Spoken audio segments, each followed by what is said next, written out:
Já estamos de volta com o nosso Tá na Hora Maranhão, de volta ao vivo, pelo rádio, pela TV e também pela internet. Chegou agora o nosso momento, o momento da resenha com os jornalistas John Coutrin e Ricardo Marques, que estão aqui para trazer as informações, os bastidores da política. A gente fala dos bastidores do poder também, com todas as informações que você só encontra aqui no nosso Tá na Hora. Senhores, boa noite para vocês.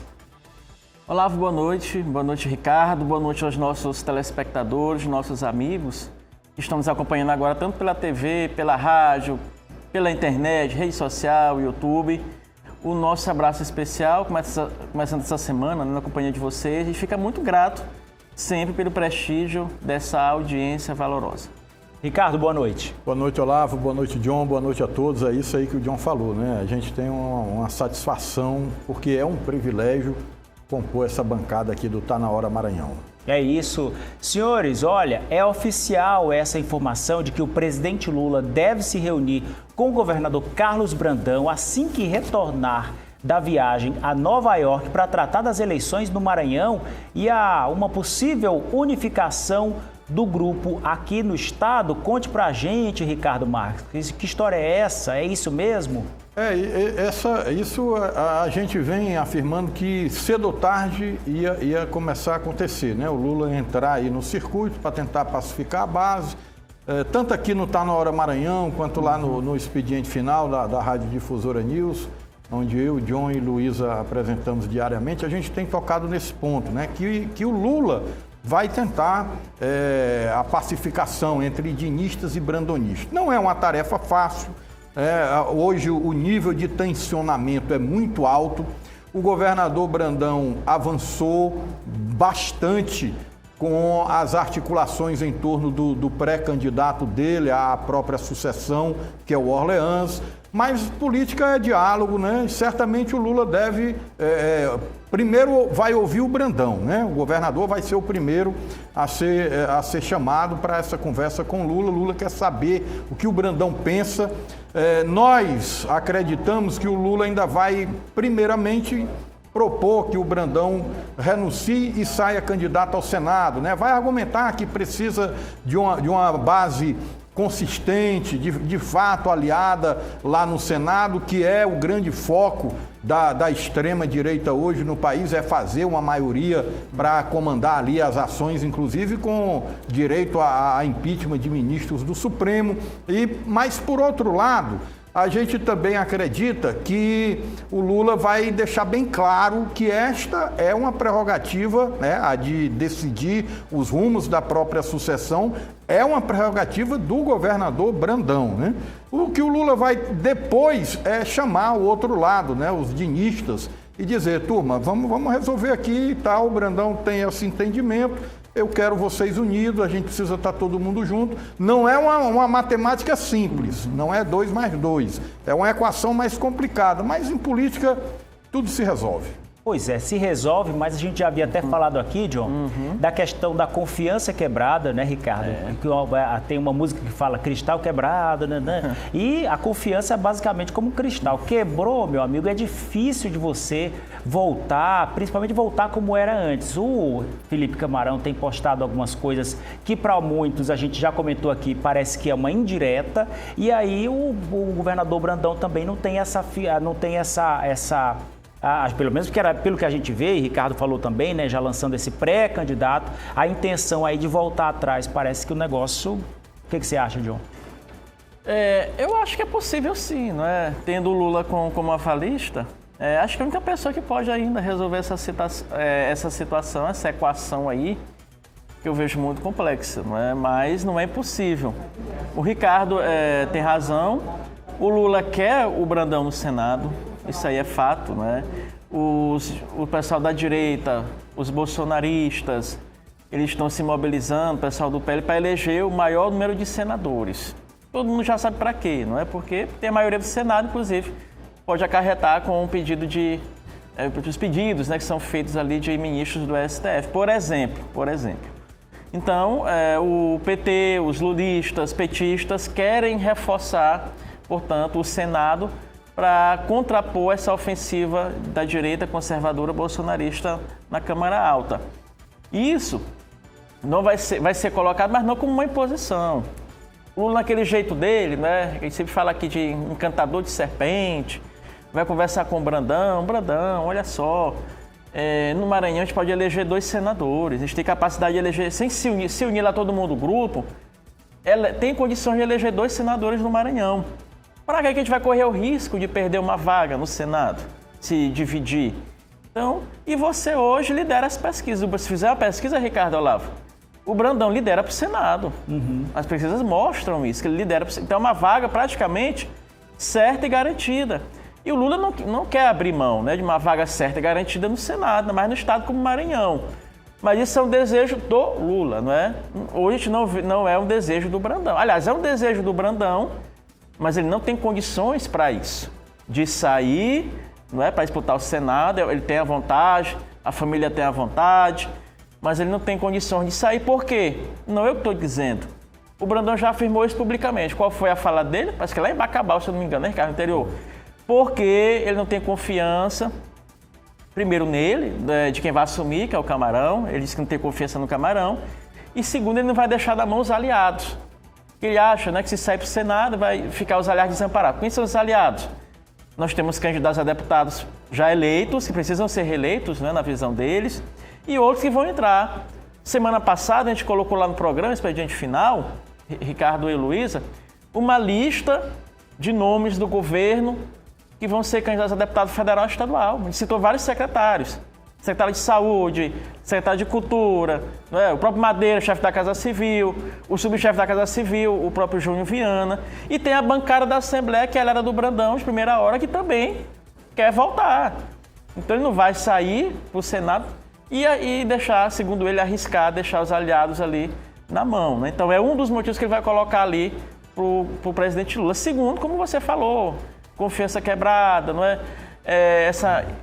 As questões judiciais, que é o que incomoda o Brandão bastante, 2 vagas no Tribunal de Contas do Estado do Maranhão, que ainda não foram preenchidas por essas questões judiciais. Ações judiciais também relacionadas à Assembleia, ele vai falar isso também, essa questão da judicialização, que ele acha que está sendo perseguido, tudo isso ele vai colocar na mesa do Lula, não é?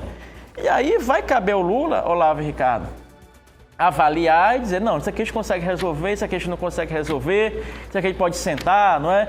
Por exemplo, se o Brandão realmente, digamos assim, que ele aceite, que eu acho pouco provável, mas que ele aceite, sair ao Senado.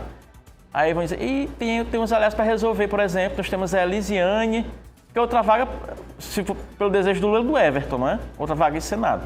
E como é que faz com a Elisiane e com o Fufuca? Aí o Lula disse, não, a Elisiane a gente elege federal, não é? Fufuca a gente reelege federal, mas ele pode continuar com o ministério no próximo governo.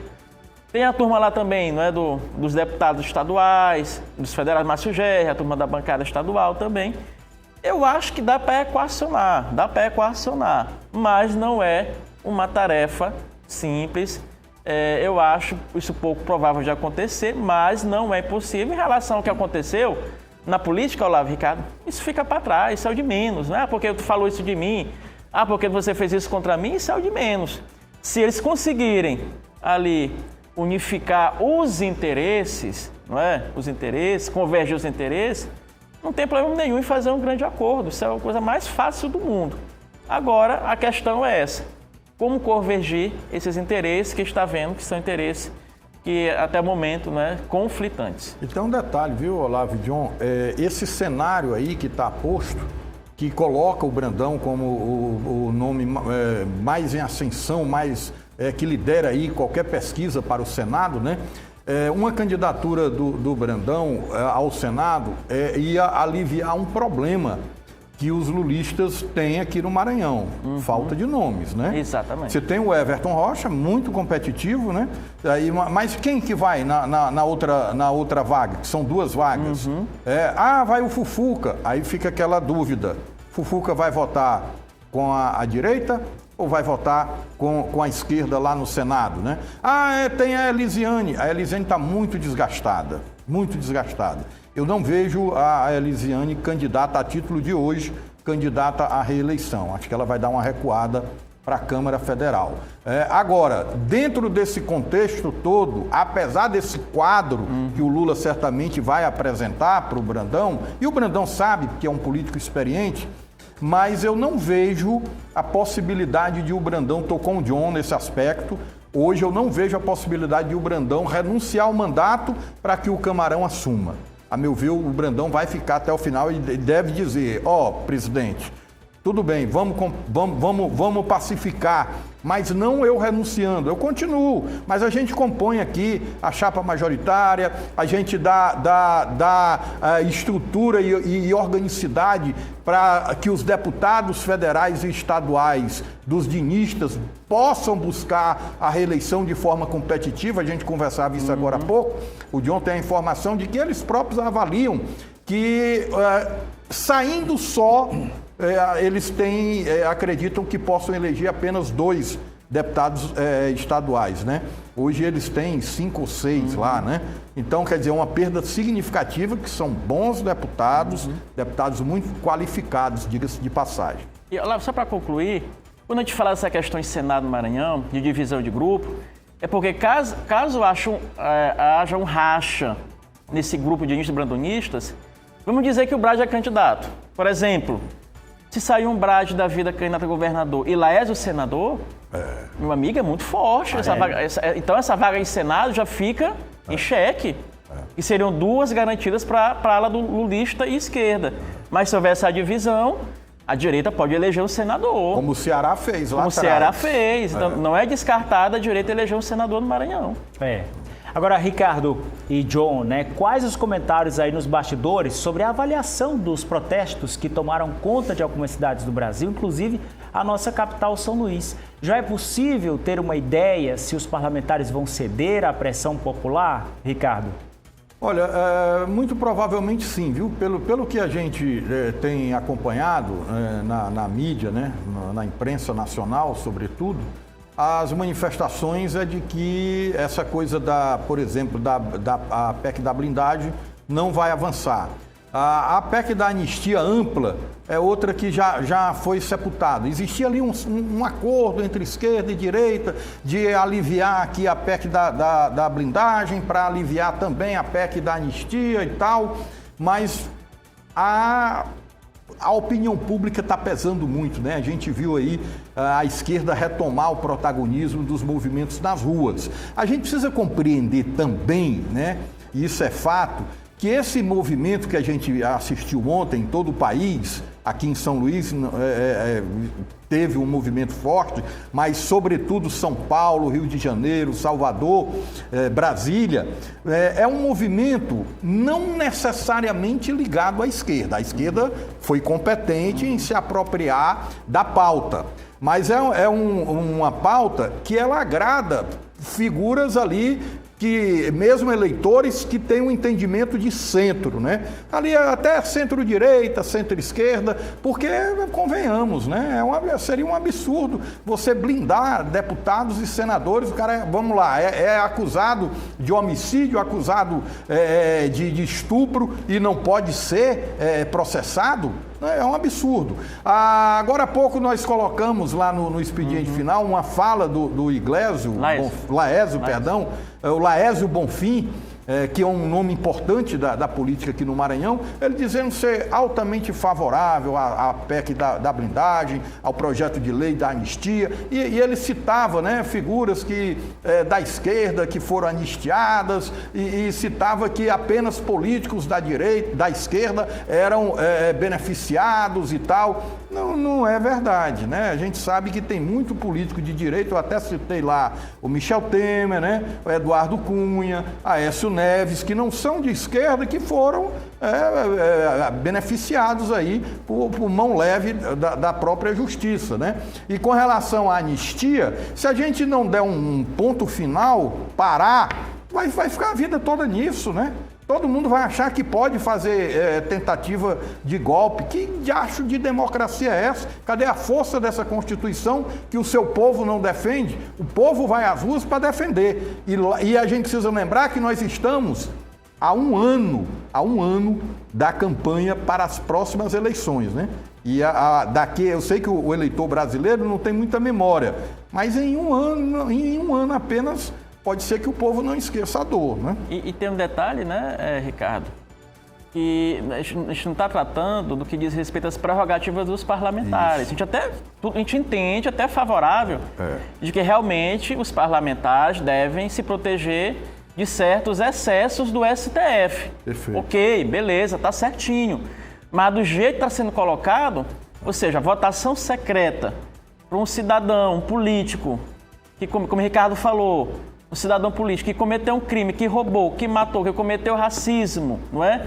Ele, neste caso, que não está relacionado nem ao mandato dele, né, prerrogativa de mandato, de se blindar do STF, mas como um cidadão comum, como eu, se cometer um crime desse, se matar alguém, se estuprar, se cometer racismo, eu vou responder judicialmente, civilmente. Mas o parlamentar não, o deputado e senador não.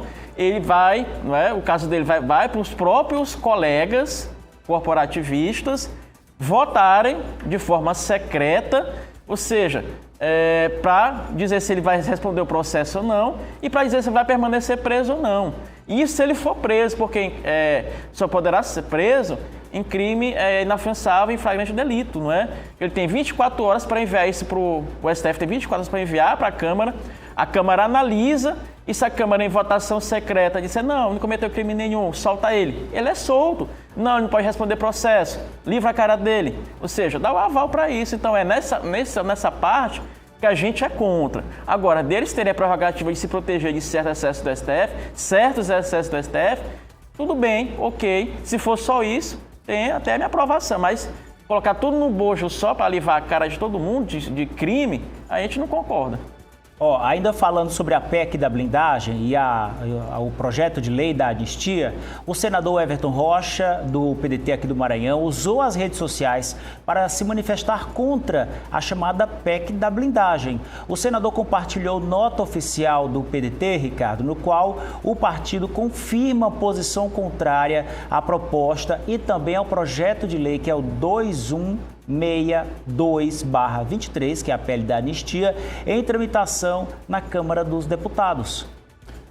De fato, né? O Everton se manifestou. Aliás, a bancada do Maranhão no Senado toda fechou 100%, diferentemente do que a gente viu semana passada na Câmara, né? Na Câmara, essa PEC da blindagem, que é uma excrescência, passou e aqui a nossa bancada, com exceção de 3 deputados, né? Márcio Gerri, Rubens Pereira Júnior e Duarte Júnior. Três mosqueteiros que votaram contra essa patifaria, né? No Senado, não. A Elisiane Gama, as senadoras Elisiane Gama e Ana Paula Lobato já haviam manifestado serem contra e o senador Everton também veio a público dizer que é contra. O Everton esperando aí a decisão do partido, né? O Everton tem 16 anos, ele chegou ao PDT com 16 anos de idade, é um dos principais líderes do partido, claro que tinha que conversar com os outros colegas correligionários lá do PDT. Mas ainda em relação ao senador Everton, Olavo, se você me permite, eu quero puxar um tema aqui que foi noticiado num site muito importante aqui do Brasil, que é a história de uma procuração dada pelo senhor Gustavo Gaspar. Quem é Gustavo Gaspar? Gustavo Gaspar é um empresário, dono da GM Gestão Limitada. Ele foi assessor do senador Everton, né? E a notícia diz o seguinte, que esse Gustavo Gaspar deu uma procuração para que o Rubens Oliveira é secretário do homem que a Polícia Federal chama de careca do INSS, né? Essa procuração dada pelo Gustavo para o Rubens é para que ele possa movimentar o dinheiro de todas as contas da empresa dele, da GM Gestão Limitada. Aí a reportagem tenta fazer uma alusão com o Everton, né? Não cabe. Primeiro, o Gustavo Gaspar foi exonerado em 2023. Desde 2023 que ele não tem mais relação nenhuma com o Senado. Essa procuração, ela foi assinada em maio deste ano, maio de 2025.